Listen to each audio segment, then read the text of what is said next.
Hi everyone, happy Thursday, and it's Andrea speaking again. So we are on live again. Just checking if the connection is working well, but I'm guessed it is. So today I've got an interesting topic with an interesting guest. I see some of you are already here, amazing. So today it's a kind of like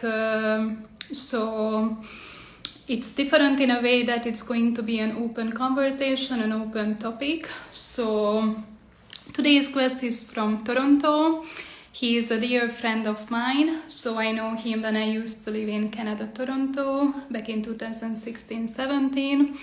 He is a father of two amazing children. He considers himself an artist. He does amazing digital painting and digital draws, and he also has got an Ecuadorian heritage that I'm more than sure we are going to talk about it. So I think Alex has arrived, so I'm just gonna invite him in quickly. Just give me 1 second.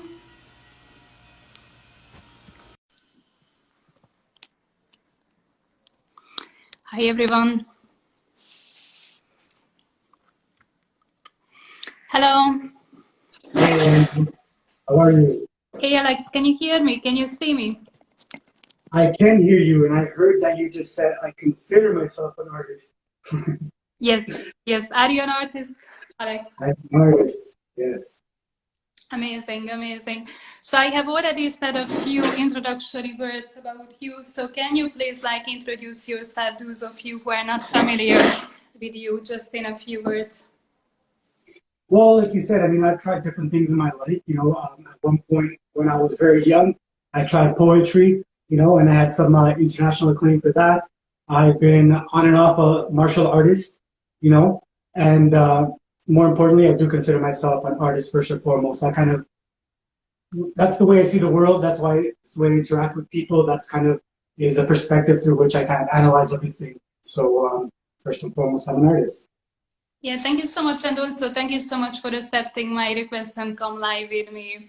So as I said that, and you already mentioned that basically you also have a passion for martial arts, for different kind of combat sports. So basically I think just let's start the topic with that, how the two of us we met, right? So basically, as I mentioned already, back in 2016-17, I used to live in Toronto, Canada. And actually, I remember the moment that I always been fascinated by those women who are very feminine type of women, but at the same time they also have got this badass vibe, right? So who are also do all these kind of masculine activities. And I remember at this time I was Adriana Lima, the top model, supermodel, always inspired me. And I remember that she started to post a lot of, boxing related videos on YouTube. And I just said to myself, okay, so I would like to try out boxing. I would like to, find a local gym. And it's very interesting, how the universe works, because basically throughout my studies, throughout the school that I visited, someone just casually mentioned to me, one of my, my schoolmate, that, you know what, I'm actually going to a very good MMA school. Would you like to join me? And that was literally the next day after that I had these thoughts of me. So most of you don't know that, but basically the way how I find this gym, the one that I visited, it was basically that someone recommended me. I could have gone to any gym. Yeah, and I mean, shout out to Igolical, amazing gym. Some of the most talented, passionate, truly just love for the sport people. I remember at that point there was a lot of things going on in my life, and I got a chance to train for many months there. But at a certain point, I had to drop off a little bit. It was actually due to a change in my schedule. I went from working the night shift to having to work a day shift, so I could no longer attend the afternoon classes. And Andy, one of the coaches there, one of the fighters there, I remember he reached out to me, and without knowing the details, he offered me, hey, listen, man, if it's an economic thing, then don't worry about it. You don't have to pay. Just come and train. So just so many martial arts places, they have to function as a business because that is how they make their livelihood. But when I heard that from him, I just knew like these people have a love and a passion for it that they're willing to allow me to come and train without paying. And I'll always remember them for that. And I'll always recommend them to people looking for martial arts gyms because of that. Yeah, me too. Like I remember like one thing that I really like, and I was very passionate, so I went to this gym like I think I 3-4 times a week. So like because I was trying to like schedule it around my my studies, and basically like I always like the community part of it, right? So like the people at the Evolusta are like acting like a small family. Like I went with them with dinner. There was this Christmas party that I like truly enjoyed. So yeah, I just remember that it's a very uplifting and like inspirational community to be around. Like people there, I consider them having this warrior mindset, warrior outlook to life. And yeah, so basically just this very like seduce people who have got goals and action takers. I love to be surround myself with like goal setters and action takers. Yeah, and something like that's really cool about them. For me, I've been a lifelong martial artist, because my dad was a martial artist, and so from very young, I was exposed to, in this case, judo from him, and then this is like the 80s and the 90s when I was a kid, so MMA wasn't really on the scene that way, and so I went through the traditional route and did more of Taekwondo and things like that, and I actually got a chance to compete a little bit, and because of that kind of knowledge, once MMA kind of hit the main scene with like the UFC and the first UFCs and stuff like that, I remember watching in Ecuador the first UFC with my dad and getting exposed to jiu-jitsu and all that kind of stuff, right? And so years later, when I was doing my research and trying to find a gym, and I found out that this gym right here, Volocao, that they had that lineage of Shuro Box, with Anderson Silva and Vanderlei Silva. Like it was like, amazing to be exposed to people who had trained with them and come from that same tradition, And so we really lucked out to be able to train together in that place with such high level, and such just again intensity, passion. Really great place. Nice. Are you currently visiting the Evolusta or not anymore? No, I haven't been training for a few years now. Mm-hmm. The last place I trained out was Revolution down on Lesmo. They're the first place I actually started my MMA career with. No, not career because I'm not a professional, but my MMA training with. It's funny because I know what the main topic of this page is and of your podcasts are, right? You focus on relationships, you focus on kind of finding the maximum expression of yourself as a man or a woman and how to interact with each other.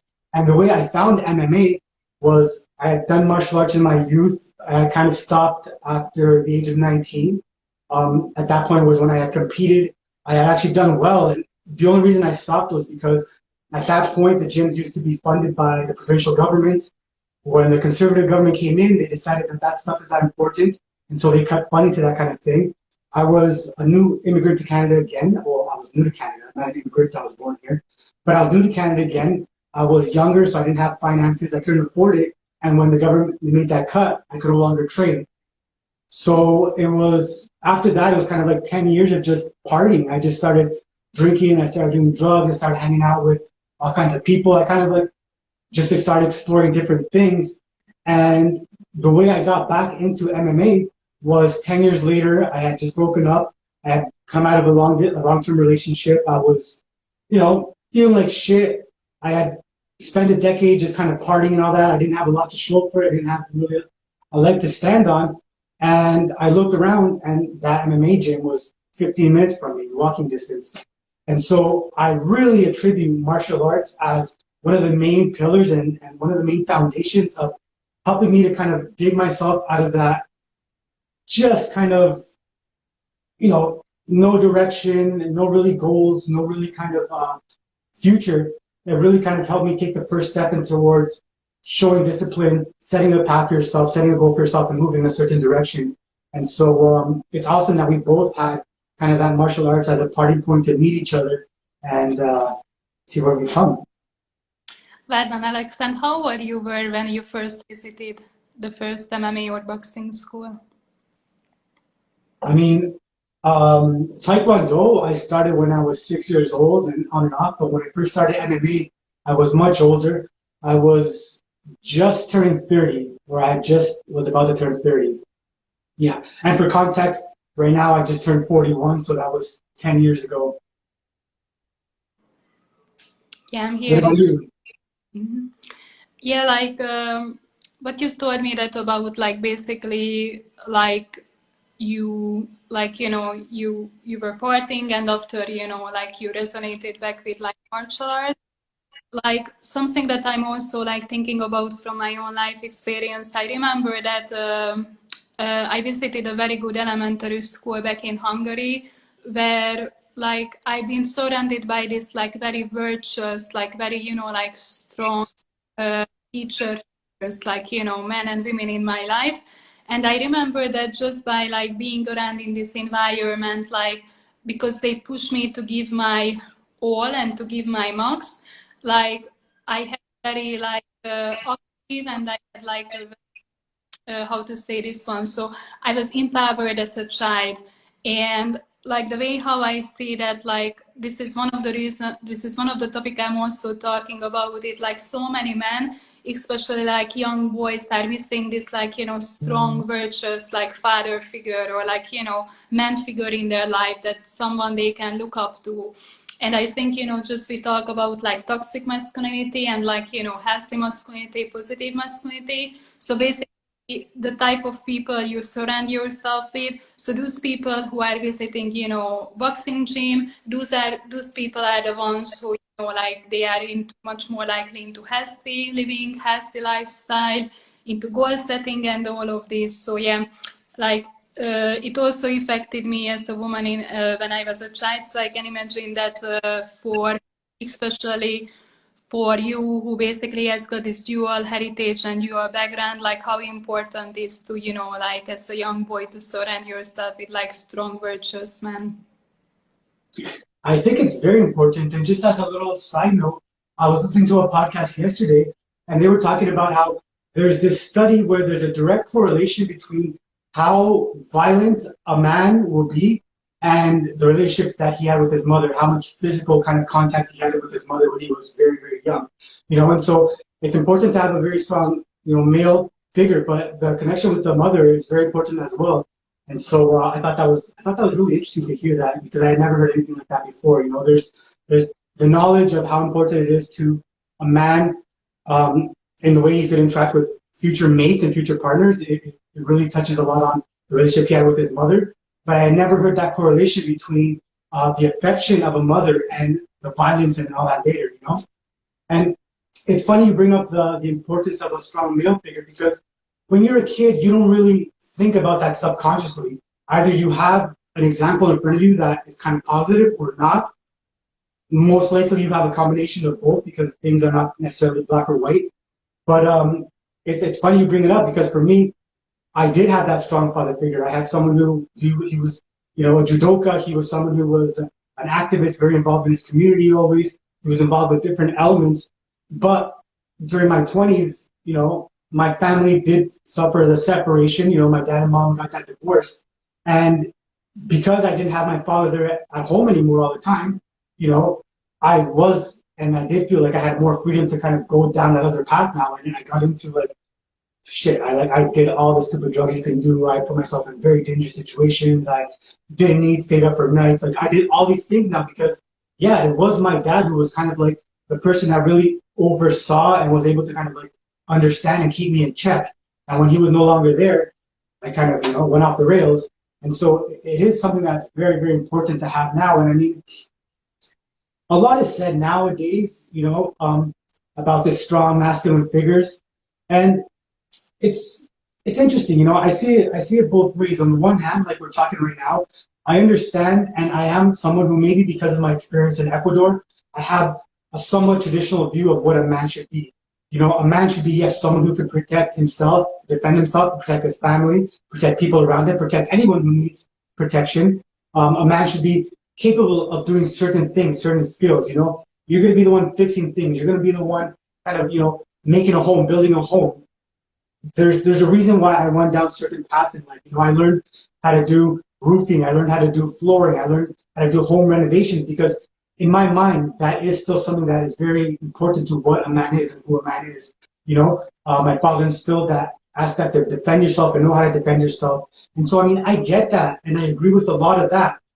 But I think a lot of people kind of are they feel threatened by a lot of the changes that are happening now culturally, you know, and I don't think it's an accident that they feel threatened. I think it's very on purpose that so much attention is being given to things like, you know, the LGBT community or trans people and what they're doing to the culture and the impact that that has on masculinity.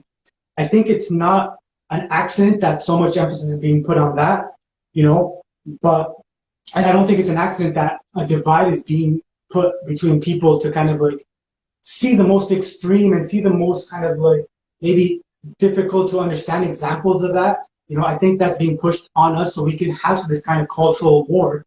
So we don't really focus on the class war that's happening right now. Because if you pay attention to the world right now, and even if you don't, everyone sees the inflation happening. Everyone sees the prices of things going up like crazy. Like it's getting very hard for people to afford to make a living, even if you're working 2 jobs, some people working 3 jobs, you know, but we're being distracted by, you know, these other kind of issues that are important. Yes, they're important, but they're not life and death things that are really affecting us right now, you know. And so I don't think it's an accident that this stuff is being put in front of us. And I think, like I said, a division is trying to be made.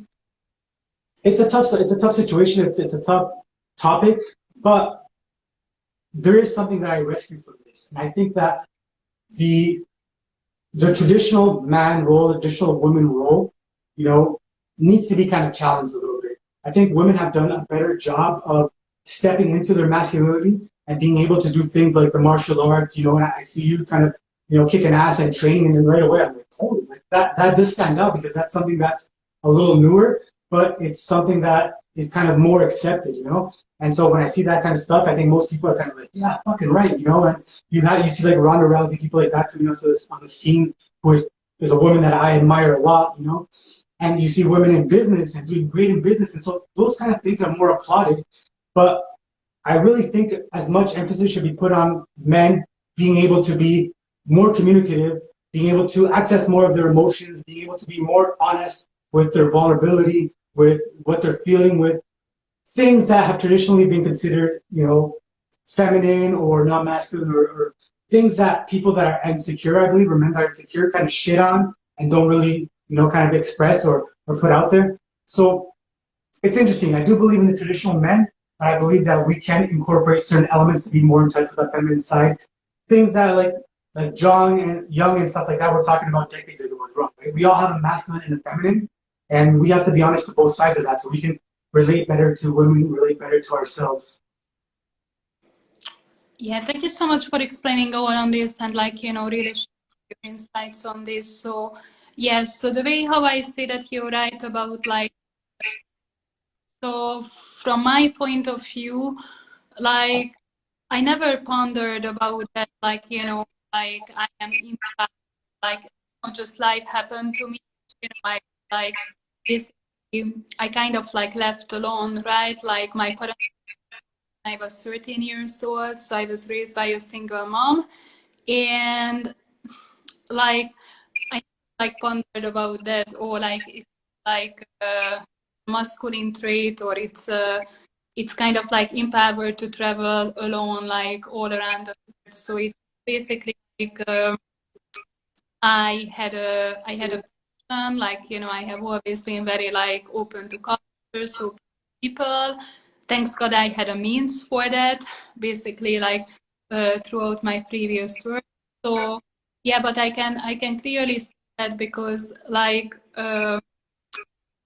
one thing that basically after like you know I traveled and lived in Canada for a while, so I can see the difference in mindset between like Eastern Europe, the fact that you know I come from Eastern Europe, and I know that you told me that you have opinion. It is also like talk a lot about like in Eastern Europe the traditional roles, they are like more set like between a female and you know like the male dynamics. Whereas you know basically one thing that I is about first world countries like Canada and United States, that people are like kind of like direct, or like they are just like drifting in many ways, because you have got this abundance of people, abundance of culture. So basically, like I think that like one of the reasons that people are struggling really to find a mate, like this long-term relationship in like first world countries, because you have this mindset that people are like easily replaceable, right? So if it's not go, then you can, there's like plenty of other people, especially if you live in big cities like, Toronto, let's say, like, with a couple of million people. And on the top of it, then you have the dating apps. So if it's not working out with a person, you can also like go on dating apps and, you can like match with different people. So what are your thoughts on this? Um, I'll answer your question, but I really wanted to kind of also dig a little deeper on what you were saying about being raised by like a single mom in your teenage years, because this is the impression I've gotten, and obviously I haven't done research on this or really kind of delved into it.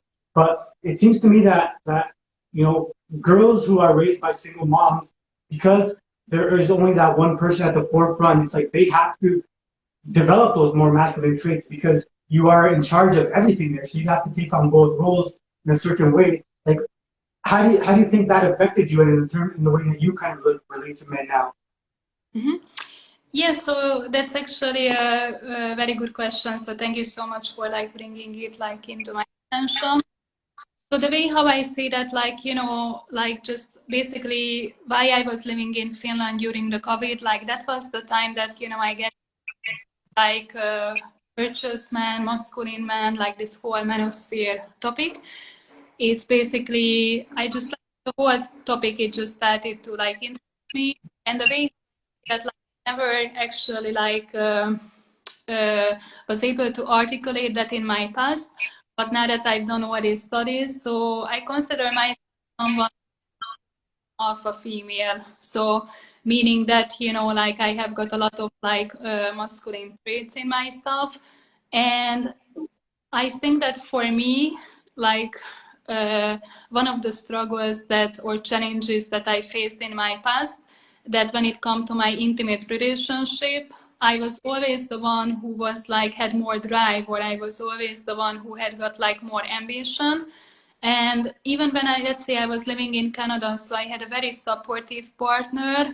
Um, like yes, so basically my emotional needs were taken care of, but basically I was the one who was like making more money and like able to like I just had like more drive in me. And now like just the knowledge, so I exactly know what I want, to have a masculine man in my life. So I needed to understand that, like, I have to, like, I'm not saying get rid of it, but just, try to tap more into my, like, feminine side, or like my more, like, my, surround, so just to let myself to surrender more. And I never, like, consciously, like, figured it out, but the fact that recently I got into modeling, I think that this is just my way of trying to figure out, like, or trying to balance out, my masculine and like feminine side of me.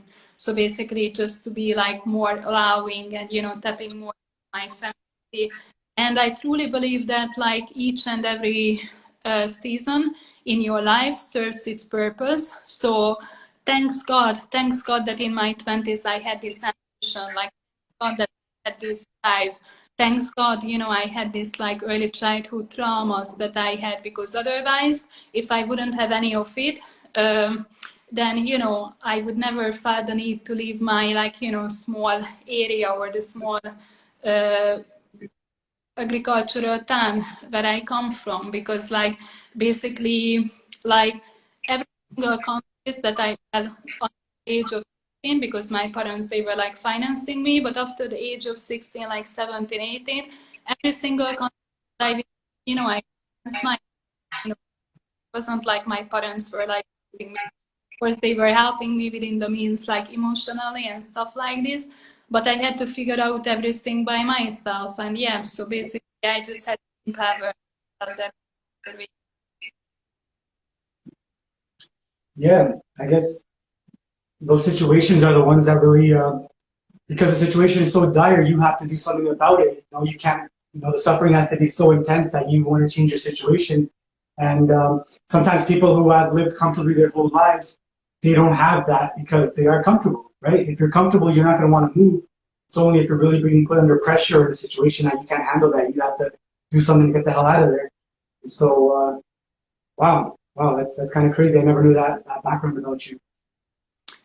Yes, yes, because like, you know, when they met me in Canada, so they just already see this like, you know, very like outgoing, active lifestyle of me. But basically, yeah, so like I had no other choice because like, you know, I also like life happened to me. I underwent for some traumas, and like it took me a long time to figure out that am I running away from things? So did I leave my home country, Hungary, because like that's my trauma response, that I was running away from things, or do I just have this passion for like people? Do I just have this passion for cultures? So I would say that the answer is like 50-50. Yes. So it took me like, you know, some traumas, like for example, my parents get divorced, my grandfather, who was very dear to my heart, died. So it is like things that I like test. They kind of like pushed me out from my country. But I'm just so grateful for my life experience, because if these things wouldn't have happened to me, you know, I would be still living in this small bubble. And like one of my recent experiences, whenever I go back to my home country, which is like I think less than like 10,000 people. So basically, I'm from a city or town which is close to the Slovakian border. Like I just see that like how much I'm able to relate to the people, because I come from a same place, but like I'm just a totally different person, because you know I seen the world, I traveled around, I have been like around places. Yeah, yeah.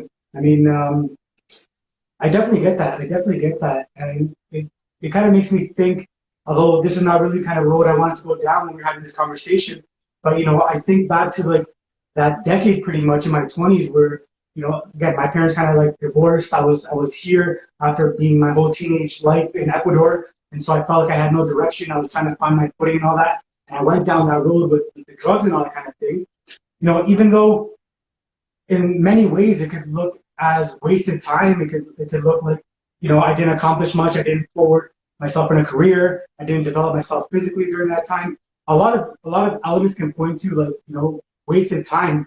But something that came up when COVID first hit, you know, and I was talking with some of my degenerate buddies who kind of had a very similar path in their life as well. And we were saying that so many people are in this situation now and they've never faced uncertainty before. They've never faced like the unknown and fear and things like that. And so they don't know how to deal with it. And now they're losing their shit, you know, but us, even though it was, you know, self-imposed, so to say, the fact that, you know, some people got close to ODing at certain points, or you've been down just, you know, really scary situations with drugs, because you've kind of been through those processes mentally, you know, you're almost like we're almost now more equipped to deal with shit when it comes up in the real world, because in our mind we put ourselves through that, you know, and that's the thing that I kind of like relate to what you're saying regarding the trauma and things like that. You know, they're not circumstances that necessarily we would want to experience again. Maybe we don't. I don't believe in regret. You know, like you can't really kind of get caught up in regret because you can't change things. So like everyone kind of says that, but there are certain things that if I look back, I wouldn't want myself to go through again. But I did go through them, and they do help us to get to the spot that we are now. You know, so you can't really turn your back on those experiences. Yes, that was very well said. And you know, I speak to like, I mean, I have spoken to many people, and like one of the regrets they are having is that like they are kind of like time, let's say in their 20s, like for example, someone like figured out their past, and they are saying that, oh, I wish I have started it earlier, or I wish I did it earlier. But I say that differently, like the way, like how to say this one. So I think 20s they are a good time to really like stretch your limit. Like, you know, how would you know what, like me coming from a small agricultural town in Hungary, I had no concept or what's my limit is, right? Because like, you know, when I like lived and like moved like in a international city, American city like Canada. So like I just didn't know what is my limit going to be, right? Because I had to stretch myself, and but like, you know, stretching yourself, it means that you're gonna hit the wall a couple of times. And if you think it over, like, those people who have become this really, you know, like these wise people, so those people, you know, who are sharing their knowledge throughout books, throughout like, you know, podcasts, and throughout like, you know, on YouTube videos. So these are the people who have got life experiences, and, you know, wisdom basically comes from life experience. And in order to gather a life experience, you have to stretch your limit. Yeah, yeah. And that is Definitely. trying out, let's say, like, you know, let's say, you know, you only know what it means to be a healthy person once you were an addict, right? Otherwise, how will you know that you weren't, right? So it's easy to say, oh, I'm this, you know, health conscious person if, you know, your parents, they are like vegan, you were brought up in a vegan farm, or like, you know, like in a vegetarian or like household, like, you know, everybody is doing yoga. So, you know, there's nothing like, you know, special about it. Good luck, you know, becoming a health conscious person when most of your parents were like, you know, heroin and cocaine. So that's that's the real beauty of life. I've heard that comment before, you know, and it kind of makes sense on a surface. But when I had my first child, that's when I kind of started questioning that, because, you know, they say to know happiness, you have to have no pain or suffering. But when you see a child and they're born, they just have that purely in them, you know? And so I think what the things that we're talking about and the experiences that we share, or that could be parallel, the reason they're parallel is because, you know, we have suffered. You know, I think someone who had a good life and a sheltered life and never had to deal with issues, maybe they can't relate to that. You know, maybe they don't understand where we're coming from, and they don't understand the need to have that suffering to really kind of draw yourself away from.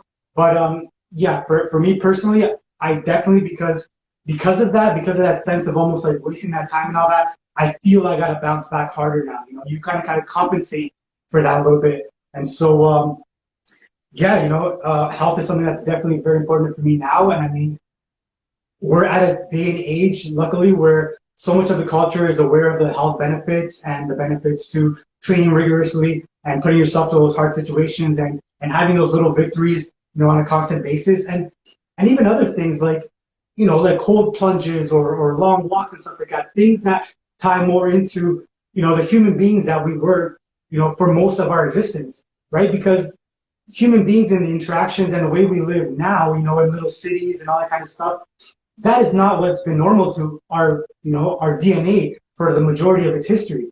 The majority of its history, we were living more like you said you were living, you know, in more of those agricultural or hunter-gatherers, or like walking out in nature and just, you know, being in those large communities. And I think that is a little bit of what's kind of like wrong with the way things are going now as well, that more and more we're becoming isolated.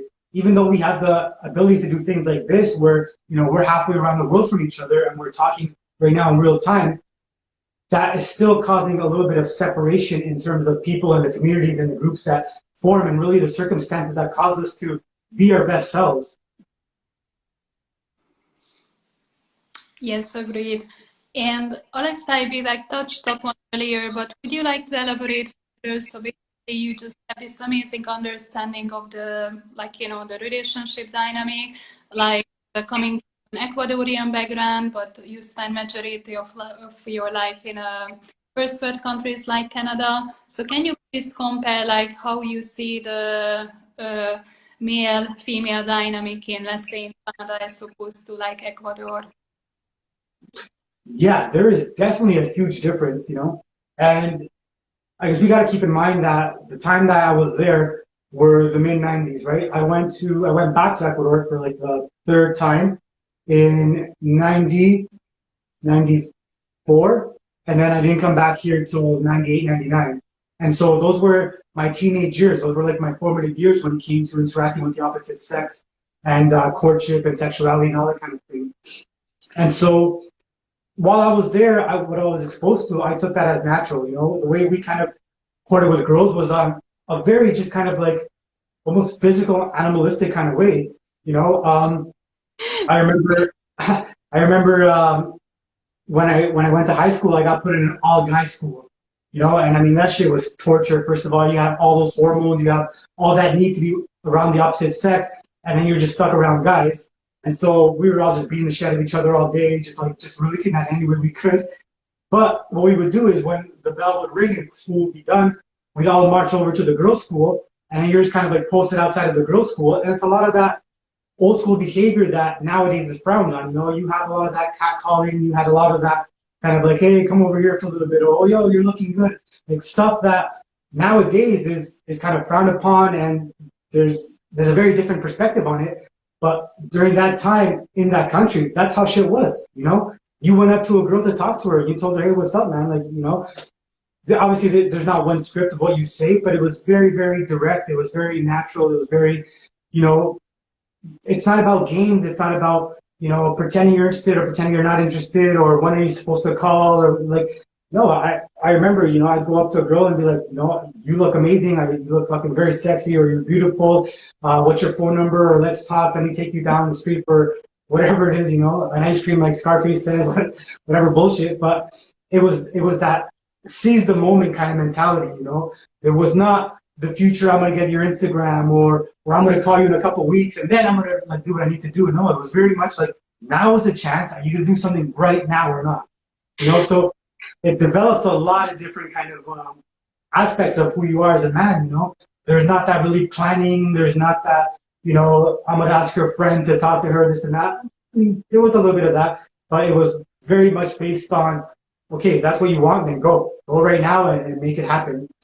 So it was very different when I came back to Canada 5 years later. And I mean, at that point, there was not even any cell phones yet, so you could tell how old I was, but it was still very, very different, you know, because, well, you lived in Canada, you know a little bit about Canada is, you know, and you know how things are nowadays. And nowadays, you can yell something to a girl across the street, or you're not supposed to. You know, I still think you can if you do it in a certain way. You know, it's a tricky conversation. I'd like to know your opinion as a woman. You know, because you're hearing these conversations happening, you're seeing the differences between, you know, maybe other countries that you visited and here. How do you make sense of what they talk, you know, catcalling nowadays, or whistling to a girl, or you know that kind of stuff? Like, how do you see that as a woman? I'm sure you've maybe had some bad experiences with people being maybe disrespectful or crossing the line, or maybe there have been guys who have been able to do it in a charming way, in an intelligent way. But yeah, what do you think about all that? Yes, I'm glad you like asked me. And before I'm gonna answer, I just would like to reflect back what you said. So it was very funny when you said that you did this like how you call it, like only male school, like it was like not like separated, right? Because actually a very good like Indian friend. He lives in Europe. He lives in Amsterdam, and I have known him now like years. And you know, I find this whole Indian culture to me, like as a European person, very fascinating because it's just like, you know, completely different culture, completely different mindset. And basically, my friend has got like a scar on his face, like here somewhere. And I asked him, like, you know, where did you get this one from? And then basically he told me the same that, like, you know, he visited an only male, like in Indian, like whatever city. He's from Kolkata. And basically he said the same, like, you know, like there was like daily violence, like there was so much, you know, this testosterone, so much male energy. There was no women around, like, you know, it was like, he was like a teenager. And basically he got into this, like, you know, very violent, like, I think someone broke a window and one guy like cut his, and I think it didn't took long, like they almost cut his like, and you know, this is India, like they almost cut his like neck. And you know, obviously when I heard this story, I was like, that's crazy. Like, you know, it didn't take you too long to die actually when, you know, you visited the school. And he said the same, like the only time that they see girls when, you know, there was this like lunch break or whatever, and then, you know, they could just like mingle around. Yeah. So just referring back to what you said, like with your experience in Ecuador. So I just think this is crazy, but it does make sense, you know, now that we are thinking about aggression and like all of this, like, yeah, fights and everything. So I don't know, like my experience, like traveling alone is that, like, I think that like one of the reasons that I wanted to learn martial arts, or, you know, this visit this like martial arts place, because like somewhere deep inside I knew that, like, you know, it could be a smart thing, you know, to learn how to self-defend yourself, like if I'm being alone. Like, thanks God, I like throughout my traveling years I didn't really have this experience where I was like, oh, I had to be afraid to walk alone in night. I think that maybe because I'm just like how to say this one, so I'm just like, I just see the goodness in people. So I never like consciously walked on a street and, you know, like, for example, I have got a Hungarian friend, like we are not friends anymore, but like I used to live in capital, like Budapest, right, in Hungary, and she also was working there. And she told me that because she used to work in nightlife, you know, like bartender, and she always spray inside her, like her purse, like, you know, when men are like following her or something. And I just remember to myself, like, in my life experience is different, maybe I'm vibrating on a different, but I never had experience like this, you know. It never occurred to my mind that, you know, I have to have like a spray so that if I get into danger, and maybe I'm a naive person or whatever. So yeah, I just don't have this mindset. So mindset is more of like that, you know, the world is a safe place, you know, like you're gonna find people all around the world who is going to help you. And basically, yeah, so I just never, thanks God, I think one of the reasons that I was able to travel so much is because I just didn't have this like fear mindset in me that, oh, as a woman, like, you know, it's dangerous to be somewhere. And yeah, I don't know, like I remember that in 2016, during the summer, I was in Myrtle Beach, South Carolina, and they had this Black Bike weekend over there, which was like quite funny because like suddenly the whole city was with like, you know, this Harley Davidson bikers on the, so it was like, yeah. And even I went out like 2 a.m. and people told me like, you know, there is this like, how to call it, like this Main Street, which was like, you know, touristic place, so shops were open and everything. And they told me like, don't walk alone in the middle of night, like 2 a.m. And I just like, I just never had this mindset that, oh, I have to like take care of myself or something. But I don't know, maybe I was just being lucky. I don't know, maybe the universe is like guiding me because I know like very dangerous situation. Thanks God. I'm sure luck has a little bit to do with it as well. But I think what you're saying about mindset is super important too, because you know, maybe like it's in 2012, right? Once I had already kind of been established here as a grown up myself and been working in the trades and all that kind of thing, I decided to go back to Ecuador for one more time. You know, I wanted to see what is it like me living there as a grown up, right? Because when I was a kid, we had gone back and forth my whole life. Every time like my dad made some money and saved some money, he's like, "We're fucking going back to Ecuador. Like let's go." In his head, he was always Ecuadorian. He always wanted to be there. So I think going all that back and forth my whole life, once I was a grown up and I was self sufficient, I'm like, you know what? I want to go there too and see what it's like. And I would hear the same thing from a lot of people, like, hey, listen, there's certain neighborhoods you don't want to walk alone at night, you know, and certain areas, like after this time, like don't be going down there, it's not safe, especially you know, you kind of look like you're someone who's not from here, so you'll be a target and this and that. And I'm not a fucking big dude at all. You know, I am 5'6", and right now I'm 150. At that point, I used to maybe be like 130, you know? And so I'm not a giant guy, I'm not intimidating, but I would walk downtown at like 2 or 3 in the morning, you know, and never was safety a concern. It was never a concern. You know, I'd be walking down these desolate roads, you know, shady shit happening around. But I think, like you said, because of the mindset, you know, because at that point I'd already been training, you know, for a few years consistently. So I was very confident in myself and my abilities. And so maybe I didn't project that kind of animalistic fear that some people could just kind of smell when someone is very meek and very unsure. Like it's almost like you become a target for certain people that are like looking for that kind of thing. I think that really plays a big part of it, you know. And if you're kind of making me remember when we were talking. Also, I think it was my first year when I had just been doing MMA, and it was a Friday night. I'm on my healthy trip, so I'm not trying to go out and party. I decided to go to an evening class, and I was doing Muay Thai, and it had been like a killer Muay Thai class, like hitting the pads like crazy power shots. I think we did some sparring, like it was really really intense, And I think as a cheat meal, when I was done, I was gonna go walk up to the McDonald's and just kind of get myself a Big Mac, just because I had been so clean and doing everything right. So I'm like, it's Friday night. I went to train. Let me just go get a cheat meal. And so I'm walking down the road by myself. It's probably like by the time I got there and I was walking back, it was probably close to around 8 o'clock. It's already dark, you know. And I'm walking and I see from a distance like a group of people coming toward me, and I can tell by their body movement and all that these guys are a little drunk and they're a little rowdy and shit like that. So, just kind of keep my antennas up.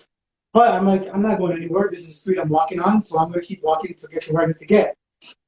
And as I'm getting closer, I realize that, they're pretty drunk and they're like younger kids. And one of the kids walks by me and he like shoulder checks me right away, right? And so if this had been me a few years ago or in my teenage years, that's all it would have taken to like, boom, let's go. And right away, the whole thing starts. And I don't give a shit how many people are on that side or whatever, because we're going to fight because you put your hands on me, Like I fought a whole soccer team in the past before by myself. So I mean, like, even if I know I'm going to get my ass kicked, I'm going to fight back when it's time to fight back. But the fact that I had been training Muay Thai forever and proving myself in the gym to people and like seeing that these kids are kids, they're like teenagers and they're drunk. I'm like, I don't need to prove myself to you, man. Like you're just coming up in life. You're just learning shit. What's the point of me breaking your face right now and ruining your whole night with your little buddies and your couple girls that you're trying to impress? And so I literally turned around and I just fucking laughed. Like I couldn't help it. I didn't put it on. It was funny to me at that moment because I was able to recognize that other state, that young state, that youthful state to like puff up your chest and try to like, this and that. And it's kind of funny because I'm not there anymore. I don't need to prove that anymore. I'm in a different mindset. And so mindset is very important. Mindset it can make a big difference, but you get to a certain point where you don't have to prove shit to people, you prove certain things that you find are important to yourself. And when it matters, I could fight with professionals at that point, not to whatever, to my own horn or anything like that. But I got the chance. I was training with Carl Newton, like the first welterweight champion of the UFC from Canada. I was training with that guy, so I don't need to beat up a teenager, So yeah, it's there's a time and place for things. Hearing you, yes. And one thing I remember about the Evolus House Gym is everybody was so welcoming, right? And they especially like welcome women because like I remember there was so many MMA class that literally I was the only girl, like especially during this like morning or like evening class. And yeah, so I just like, felt very like I felt safe, I felt very welcome, like of course I'm guessing that, all the took into consideration I'm a woman, but I never felt like, I was treated differently. And, when there was this Christmas party, Maurizio was giving so many like free gifts away. Like I remember I received from him like free gloves. And, these are like things that are important. And of course, like, everybody wants to belong to a community, to a tribe. So my experience with Canada is always like connected to that gym, and I'm like forever grateful. And, once I left Canada, actually one thing that I missed the most, because after that, I was never able to find such a great gym like this. So I remember when I was in New Zealand, I was looking for like Muay Thai classes, and I'm sure, there are like great gyms like all over the world. But just, this whole like team and the whole environment was like, and I know that right now they also moved to a different location, right? So they are like not anymore in this like, Toronto area. Yeah, the location moved a little while ago.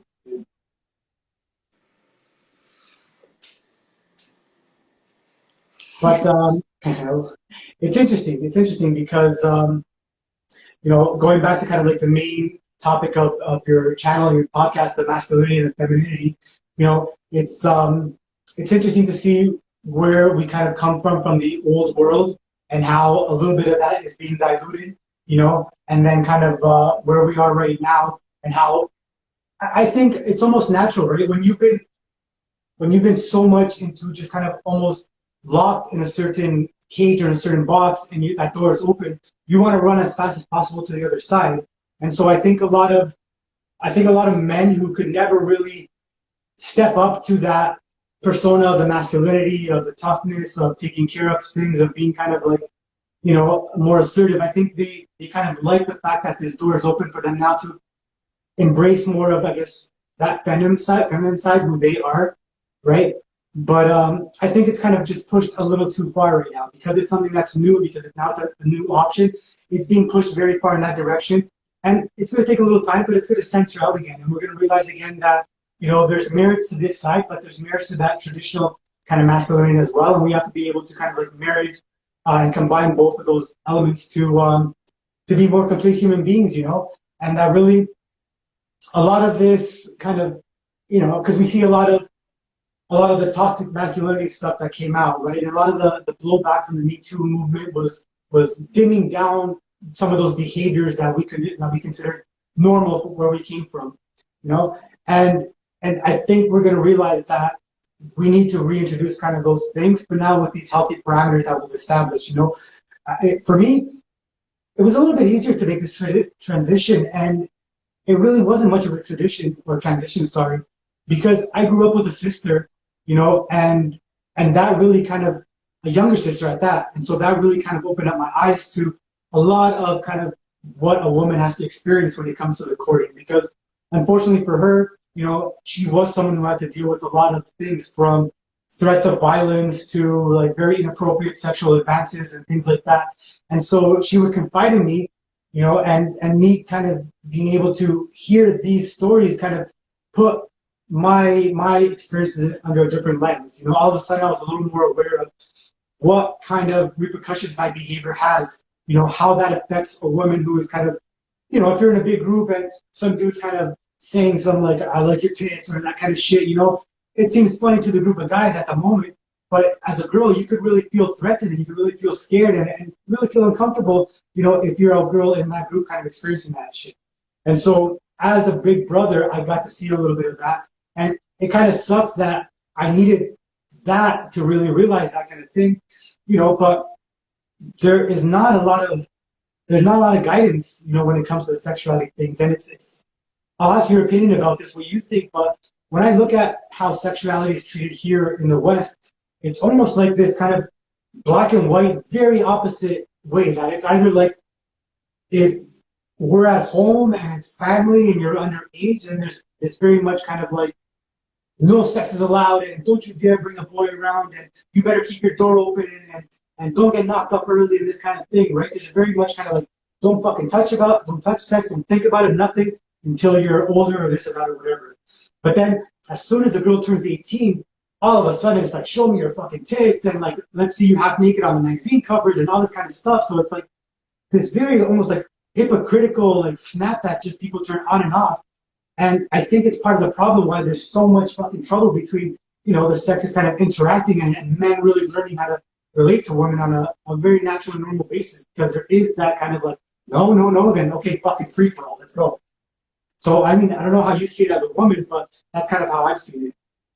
Yeah, I'm hearing you, and yes, so I don't know, like when I, like during, like when I was brought up in Hungary, or when I lived in Hungary like full time, you know, basically I started to go out, like, you know, to these like nightclubs and clubs when I was like, let's say 14, 15. And, you know, my mom, she allowed me because like, I think that, you know, I always had like great social skills. I have always been like, you know, I love to be around like people. I'm a very social person. And yeah, I love to observe people. I love observing people. So I think for me, it's at a young age. But it was also useful for me because it pushed me out, like, you know, from the safety of my home, or like from this like this bubble or like comfort that I was in. And yeah, basically like just this is the modern world. So either I think that it's challenging to be a woman as well as to be a man. So it's not like it's, you know, more challenging to be a woman or more challenging to be a man. I think every sex has its like difficulties in these days. Like for example, women, they have to concern more about, you know, their safety aspect. But for example, I'm more than sure you are familiar with, Mike Tyson. So I read his like autobiography book. And like, this is something that, as a woman, like I never thought about that. Like, once you are like famous in your career or once you make it to a certain level, then, as a man, you have to take precautions because like, you can get accused. You have got all this sexual accusation by women. And like, being a masculine man, like how does it feel that, you are famous and then basically like someone just out randomly like accusing you? And I read this whole story and this woman, I don't even know who was this actress, she went up to his hotel room. So what we are talking about, right? If you have no intention to have sex or whatever, then why are you going with him to his, like, no one is forcing you. He wasn't like physically forcing the woman to go, and it just gets really nasty. And the end of the day, I mean, it wasn't my life experience, I wasn't there, but I felt like Mike Tyson's was like used, or like was taken advantage by this woman. So yeah, I would say that it's not easy to be a man or a woman in today's world because like each sex has its own like challenges. Yeah, yeah, and I mean, obviously the majority of us aren't celebrities, so we don't have to deal with that kind of thing. But what you bring up a really important point, that there is like a level of deception and things like that. And I mean, I actually went through something like that when I was younger, on a very small, much smaller scale. But I was in high school. I was here in Canada, and in my art class, there was a girl that was interested in me, and so I invited her to come out with me and my buddies. That's kind of what I did at that time, right? Back then, I didn't have much game, and so that's kind of how I approached it. And she came out, and we were having drinks and all that kind of thing, right? And we were young, so we weren't even at a bar. We were in a house. We were in a building. We're in a building in Parkdale, and we're like in the stairwell, just having drinks or whatever on the top floor. We decided to kind of leave out of there, and my buddies went down through the elevator, and I told her like, hey, why don't we take? I mean, sorry, they went down the stairs, and I told her, why don't we take the elevator instead, right? And so we jumped in the elevator, and I was getting very clear signals from her. Like I'm someone who I'm pretty bad sometimes. Sometimes in the past I haven't been able to pick up very clear signals. But at that point it was very obvious that she wanted to. So we started making out, we started kind of fooling around a little bit. And it was 20 floors, so we had a couple minutes. We get to the bottom and we're hanging out, we go to another place, and we went to a coffee shop, we're like walking around holding hands, because like we're little kids, so it's all this whatever. I'm 18, I think she was the same age or whatever. And we had a nice night. It was a nice evening. And I was actually looking forward to seeing her again on Monday, because this was a Friday. And, to give some context without really outing her, she was like this skater girl, right? At that point, I was like in my full goth Marilyn Manson kind of stage. So I had like long hair, all dressed in black, trench coat, like all that kind of shit. It's kind of fucking embarrassing looking back, but that's how I was at that point. And she was like a skater girl, so she would wear like, the open pants and the skater clothes and colors and all that kind of stuff. And I like that. I like that style, right? And so Monday rolls around, and she gets to class, and all of a sudden she's not wearing her like skater pants or colors or all that kind of stuff. She's wearing like all black clothes, black boots, black eyeliner around her eyes, like completely like 180. And now, the age I am now, looking back, I can tell, okay, she just liked me and she was trying to like cater more to the kind of person I was. But at that age, being that young and being less compassionate, less understanding, a little more cocky, a little like less concerned with other people's emotions, way more selfish, I was kind of like, oh, fuck this. Like, this is stupid. I don't like you like this. Like, I liked you how you were. And so that turned me off right away. And so I kind of blew her off in a not so nice way, right? And again, it wasn't the nicest way. I was a very selfish kid back then, but it was what it was. Like, that's kind of how things happened. And we had a friend in common. We had a friend in common who all of a sudden, when I'm interacting with this friend, the friend is being very cold to me. And she's not really talking to me, and she's kind of giving me dirty looks and this and that, right? And that's going on for a few days. And eventually I'm like, yo, like what's going on with you? Like, why are you treating me like this, And she's like, oh, well, I heard what happened with so-and-so. I'm like, well, what do you mean what happened? And so apparently this girl had created this whole story that, like, I took advantage of her and she didn't want to do any of this, and, like, I made her do it and this and that. And like a complete fucking bullshit lie, which the evidence didn't prove any of that. I mean, like, apparently she didn't want to like make out with me in the elevator and this and that. But I'm like, but afterwards you still came with me to like the coffee shop and you were holding my hand. And then you came to school like all dressed up for me and like you came to sit beside me and this and that. So I'm like, none of your actions are showing that. It's kind of like because I rejected you, now you're building this whole fucking bullshit story in your head and trying to get me in trouble with like my friends and this and that, you know? And luckily she wasn't stupid enough to go to like the authorities or the teachers or take it to that level. But like I said, I got to experience on a very short scale like how fucked up a woman's wrath can be, right? And so it is tricky and it can be tricky. Sorry. Work phone. So going back to your point, yeah, like shit can get a little wild out there, and there's people that really don't realize the consequence. I mean, this was many years ago, so well, maybe it wouldn't happen nowadays because I think now people are a little more aware of the impact that something like that can happen.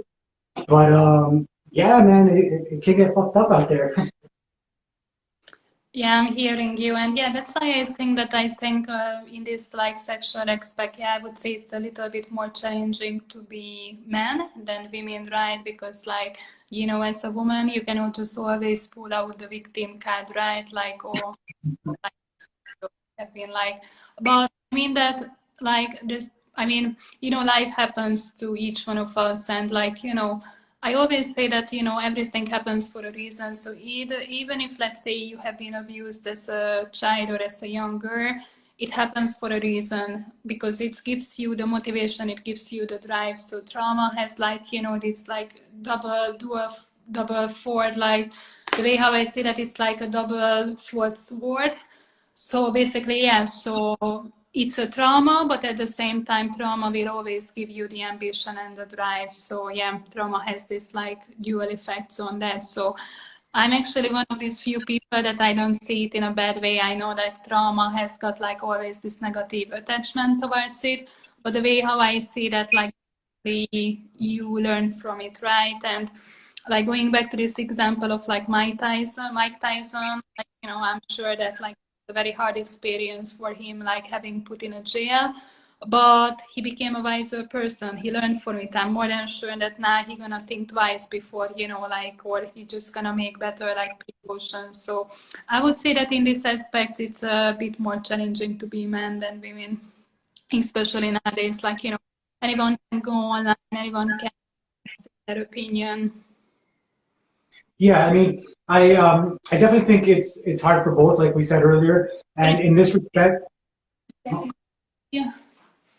Yeah, in the respect that we're talking about, it can be a little tougher with men to deal with that aspect. But I also think that there's a lot of pressure on women, and they deal with different things that we don't have to deal with. So I see it kind of going both sides. And I mean, to go back to the point about trauma making people wiser, I think that that is possible, but you have to put in the work. You really have to put in the work because going through traumatic situations really creates this behavior in people that if you don't examine and if you don't kind of change that behavior, that traumatic response is not going to be an effective response to a normal world.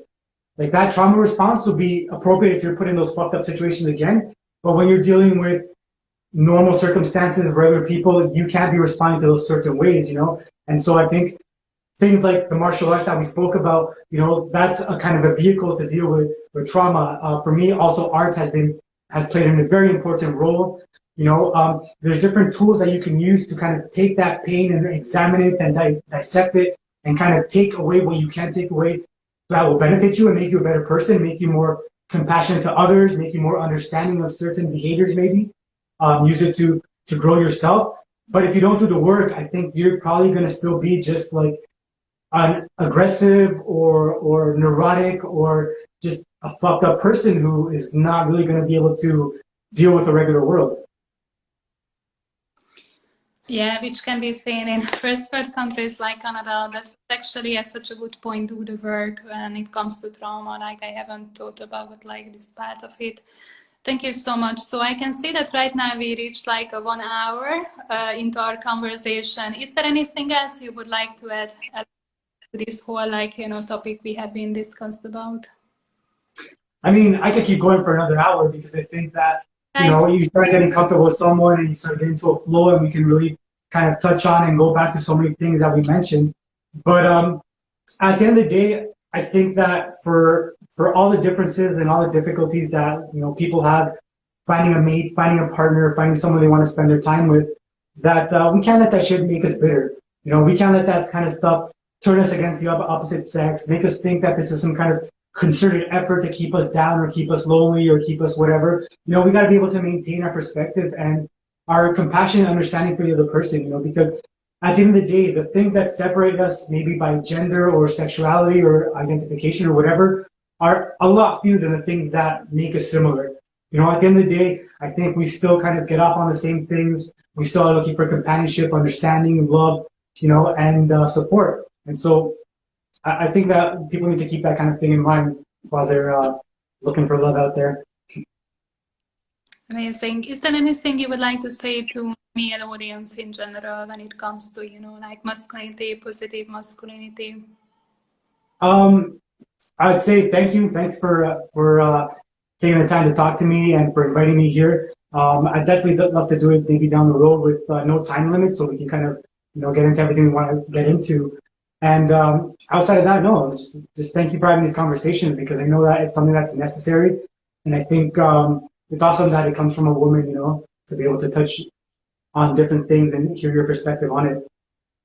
Yeah, thank you so much. I really appreciate it. And like I would say that yes, I always felt that like the way how I was able to live my life in my 20s, because like I think it's also a masculine trait that I was able to rationalize my emotions. I was able to rationalize my feelings. And I have read a lot of these biographies, like for example, Arnold Schwarzenegger, Mike Tyson, and all of this. And one thing that I understood is that to be involved in an activity which is kind of like competitive, so you have to you have to tune down your emotions, or you have to exclude your emotions. And I think that one thing that I was able to do well in my 20s, so I had got this goal. It wasn't like a goal that, let's say, okay, I'm gonna be a world champion, but it was a personal goal of mine.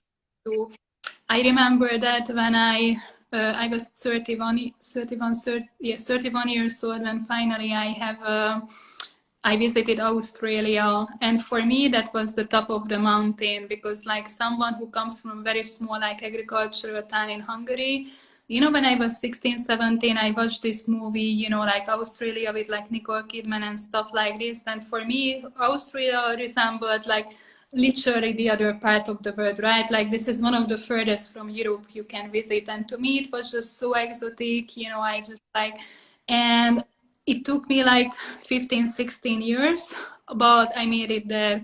And how to say this one, it wasn't an achievement, when you are a world famous, singer or whatever. But for me, it was a personal achievement because I set out a goal and I achieved it for myself. And, it took me 15 or 16 years. But at the same time, it was also felt in a little way lonely, right? Because I just couldn't share it with anyone. I mean, there was people around me, people I have met on my journey. But at the end of the day, I was standing on this top of the mountain that, I call it as the top of the mountain. And I just couldn't share it with everyone. I'm sorry, I just couldn't share it with anyone. So in a way that it also, traveling, it's a very interesting experience, because all the time you are surrounded by people, especially if you go to I was in Melbourne, for example, it's a big international city, but at the same time, because it's your relationship and, your interaction with people is going to be on a surface level. So it's a kind of a loner's journey, I would say that. And yes, so basically, I think one of the reasons that I live my life the way how I lived is because I was able to rationalize or tune out my emotions, to be okay of losing people, to be okay, of meeting new people. I'm definitely have now like different priorities in my life, but that's just one thing that I was like pondering a lot, or like I was like thinking a lot about it, that it was a very masculine trait for me, and it was kind of like what athletes they are like experiencing, or anyone who is like involved in competitive activities, because you need to, you know, like tune out your emotions basically to do any kind of achievements. Yeah, yeah, well said. And I mean, I completely agree with you. There has to be a capacity to rationalize and to kind of control that, you know, and it's a difficult balance, you know, I'm sure, but it's something that we should strive for because it's been proven time again by people who have achieved things that that's kind of the road. And so I think we have to have enough humility to kind of see the people that came before us and reach where we want to reach and be able to kind of like alter a little bit about our alter a little bit of how our process works if we want to get to the same place. Amazing, amazing. So, what would you say, Alex, if we like agree that we need to have another conversation together? Because I feel like that, you know, we have covered so much topic, and you have got so much insight into this, like first world countries, like, you know, relationship dynamic, and, you know, coming from a Spanish background. Would you be okay with that if we continue another time? Yeah, definitely. I'd love to. Yes, thank you so much. And one more time, thank you so much for coming live with me. And basically, anyone who is interested to reaching out, how do people can find you? Don't reach out. Don't try to find me. I'm very busy. But no, if you want to check out my art, you can go on Instagram. You can check out my art. I put that up. I don't really do commissions anymore, but if you like something, I can always get you a print or something like that. But yeah, I'd love to continue this another time, Andrea. Thank you so much, and wishing you good luck with both of your like work, with your artistic work, and also with your personal life. And yeah, I'm gonna be sharing soon this live that we did on YouTube. And apart from that, yeah, you know, I'm gonna be sharing segments here on Instagram. So thank you so much, Alex, and wishing you a nice rest of your day. You too. Talk to you soon. Bye bye.